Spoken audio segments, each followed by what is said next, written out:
नमस्कार, मैं श्रेया शुक्ला, आप देख रहे हैं देश का सबसे भरोसेमंद digital channel VK news. Pakistan की ऐसी हालत हो चुकी है कि अब ना वो रो सकता है और ना कुछ कह सकता है।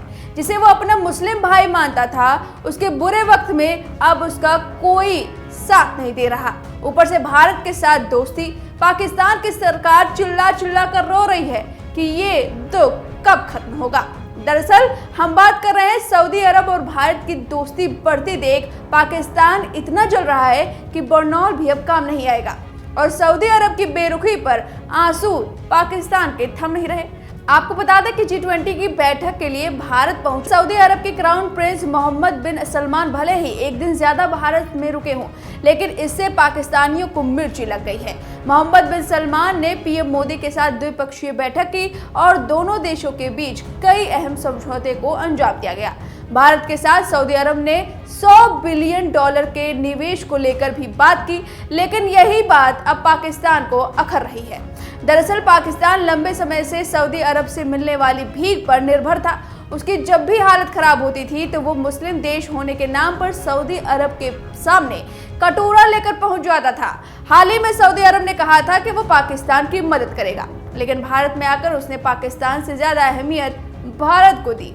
इसके साथ ही पाक के जले पर नमक तब हो गया जब भारत के साथ रक्षा क्षेत्र में भी सहयोग बढ़ाने के लिए सऊदी अरब ने हामी भर दी और यहां तक कि भारत मिडिल ईस्ट यूरोप के बीच इकोनॉमिक कॉरिडोर बनाने पर भी वो सहमत हो गया।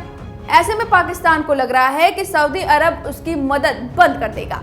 अब पाकिस्तान सऊदी अरब पर अपनी बौखलाहट अपने अखबार डॉन में निकाल रहा है। डॉन के संपादकीय में पाकिस्तान ने बड़ा जहर उगला है। उसमें लिखा है, बदलती दुनिया में आर्थिक मामले नैतिकता पर भारी पड़ रहे हैं, यहाँ तक कि हमारे मुस्लिम भाई भी कारोबार के लिए भारत के साथ हो गए हैं। अखबार में आगे लिखा है, पाकिस्तान को यह समझना होगा कि कश्मीर में भारत की ओर से मानवाधिकारों के उल्लंघन के बाद भी पश्चिमी देशों के साथ हमारे मुस्लिम भाई भी उसके साथ कारोबार कर रहे हैं। उन्हें कश्मीर में हो रहे अत्याचारों की कोई चिंता नहीं है।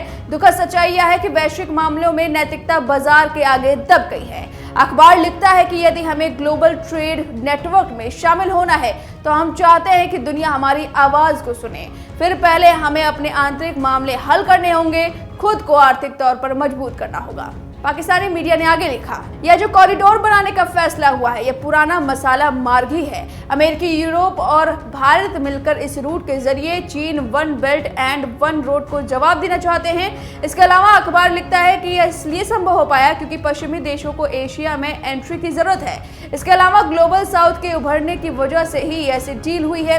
यही नहीं, अफ्रीकन यूनियन की एंट्री को भी पाकिस्तान ने ब्रिक्स और एससीओ जैसे संगठनों के विस्तार को बताया है। पाकिस्तान ने आगे कहा, इन देशों ने साबित किया कि एशिया और यहां तक कि अफ्रीका के देश भी अब एक शक्ति हैं। ऐसी स्थिति में पश्चिमी देश अब अपने क्षेत्र से निकलकर एशिया के देशों को भी तरहीज दे रहे हैं। इसका फायदा भारत को मिल रहा है, लेकिन पाकिस्तान किसी भी नेटवर्क का हिस्सा नहीं है।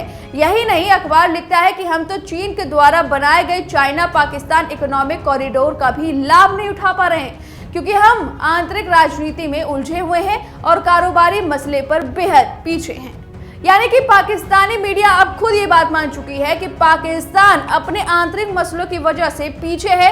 वहीं अब उसके मुस्लिम भाई यानी कि सऊदी अरब भारत की तरफ अपना रुख अपना रहा है और पाकिस्तान को पीठ दिखा रहा है। अब इस पूरे खबर पर आपकी क्या राय है, हमें कमेंट करके जरूर बताना। वीके न्यूज, राष्ट्र के नाम।